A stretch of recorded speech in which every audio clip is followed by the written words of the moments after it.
सिदैदा अखोई लाइबक थीबा हाइबा तारे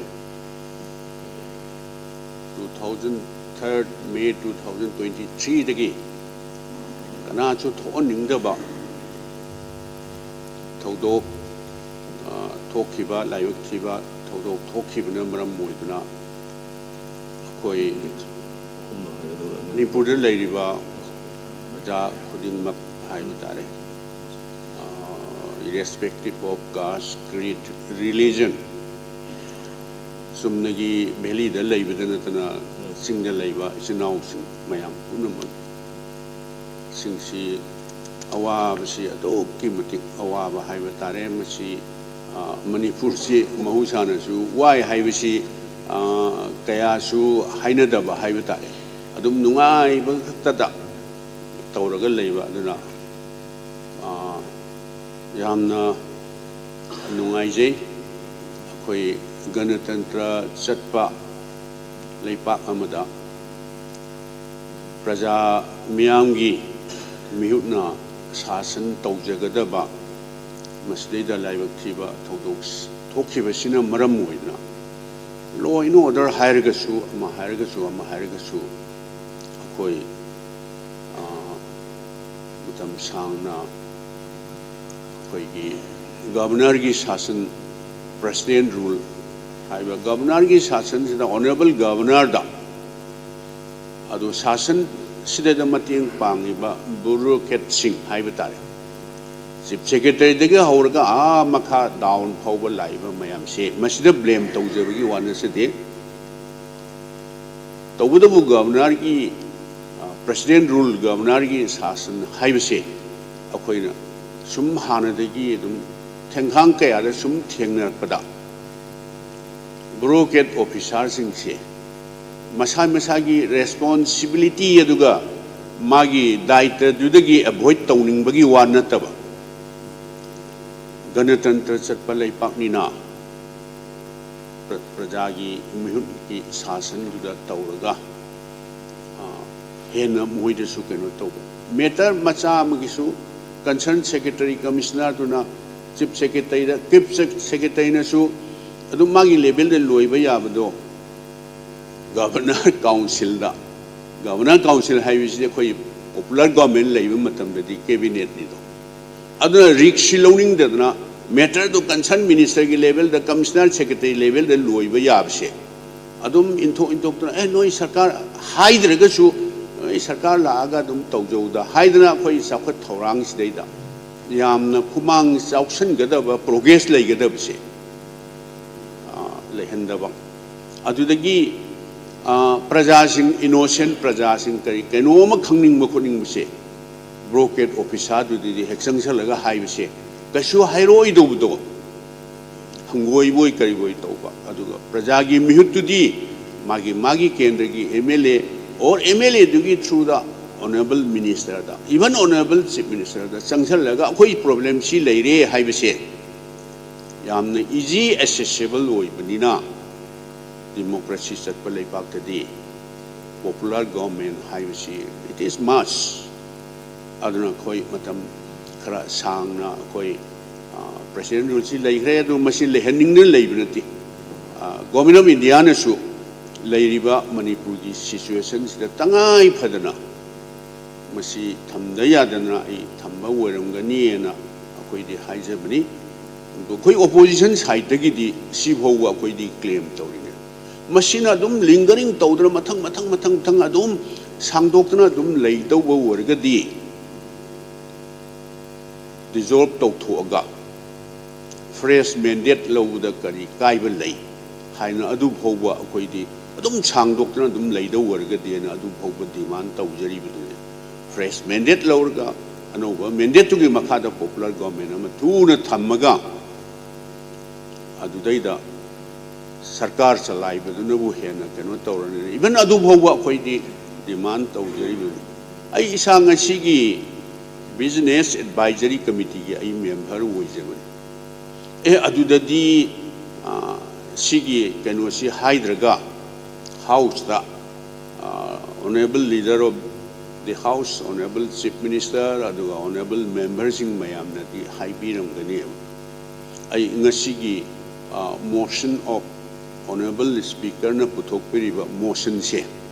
motion of confidence haibatare sarkar sigi pangan sangyeng haitare ne mite ron da harga masigi floor test tauba haisira kare haini si phauda aingonda di aidi khra keno tauba leibane maramdi yamna thubasina akoi ju haiba ngamdre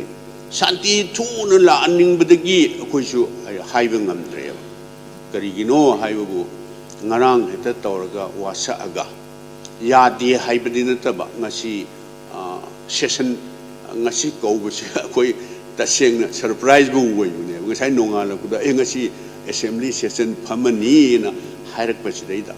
ada akoi ne sum khanjabada tagibada haibata ko sarkar na tawriba hujik chathari usi lale haibagi wadi na tie atai case precedents mayam tabada mayam chu dum tabiram gani SR Bomai case Bomai Honorable Supreme Court ta Karnataka da Goa da amadang panjarabada sarkar dugi collective responsibility ni government sigi sarkar si foreign floor test auraga ai haijai si akoi mari manga ka opposition phamajina keno tawgani haijabagi wana chedeko ta sarkar si keno tawbanga mani maiki ba pibanga mani haijabagi wana taba konagi akoi mayam su naina hoba yana ba ai thamjabani ai di honorable governor ki address government sigi hujik tawriba motion se masi protest house ki text se motion si pass tawraba matungda then sarkar si leire na si governor ki address se sarkar sigi document ne adu masi protest lor matungda sarkar si leire hinge hai kanda adu daiduda masina amu ki governor ki address se mayam ne hana khangbirabani hujik chathariba tawgadaba matungda tawningba masigi mayam se aidi governor ki hana floor hujik motion si masi pass tawtho matungda governor ki address sina hana atai SR Bomai ki Karnataka da Goa da atai state anihum dusu ai tagreba masi proceeding se hana sarkar si hingnabra sarkar de dum hingani kuju khonjeba 100% adu masi hana test tawthoga aduga governor ki address maramdi sarkar du leiragadi sarkar dugi cabinet council of minister na puthokraba policy document ji governor ki address na ai han gedra na ai sumaina tawjabani anyway adubu manipur ki leiriba present scenario leiriba phibam sidaida koi siga karimta koi panbuk paningde haning hangbo hangjaningde aduna anauba honorable leader of the house ki leadership ki makhada manipur se hana haukiba mayam punamak singdu akoi manipur da leiminariba akoi khudingmak se community ama khaktana major community ne hariba maitai khaktana akoi maitai khaktagi mayam ne hena khangbirabani maitai khaktagi akoi manipur se akoi maitai khaktagi ni haibisi so yaroi do balai haktaktagi akoi punna leiminariba community mayam si maybe naga oiba yai kuki oiba yai maitai pangal oiba yai or any community manipur da leiminai punamak sing se akoi bharat varsha sigi manipur si part of India woi khraba hanu woi khrabani na akoi punamak se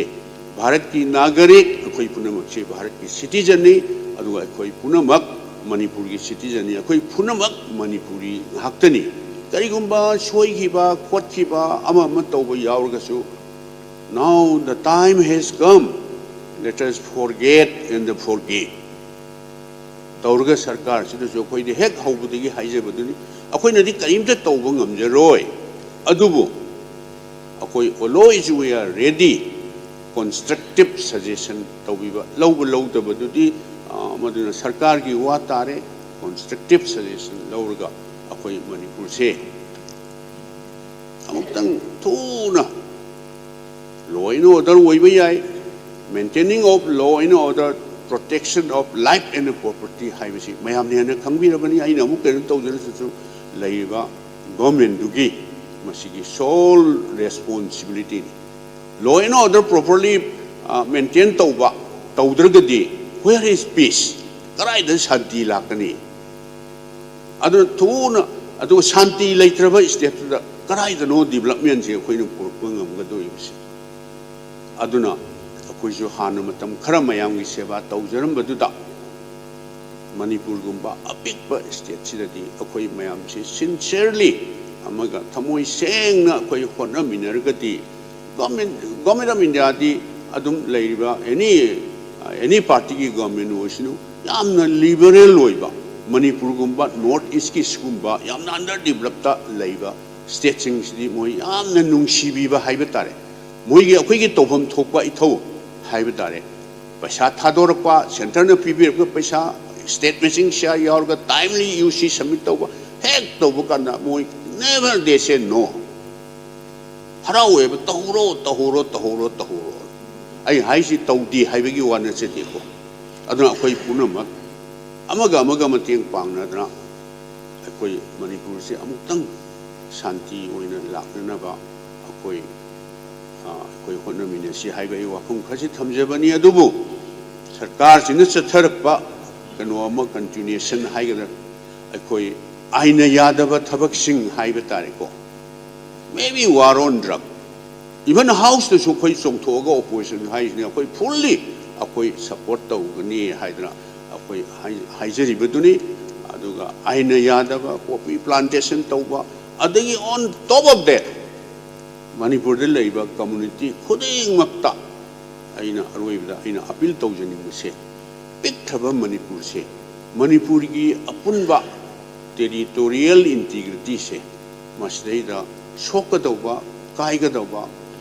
mayam punamak sing sidi masidi tawbiganu dimani haina tawbiganu haina ai amuka suhanna ai house ki floor sida ai sumaina ai wakam khasi thamjabani honorable speaker na matam kitang bibi bagi damakta ai ngamkai letan honorable speaker thalak chari tangna thamjage su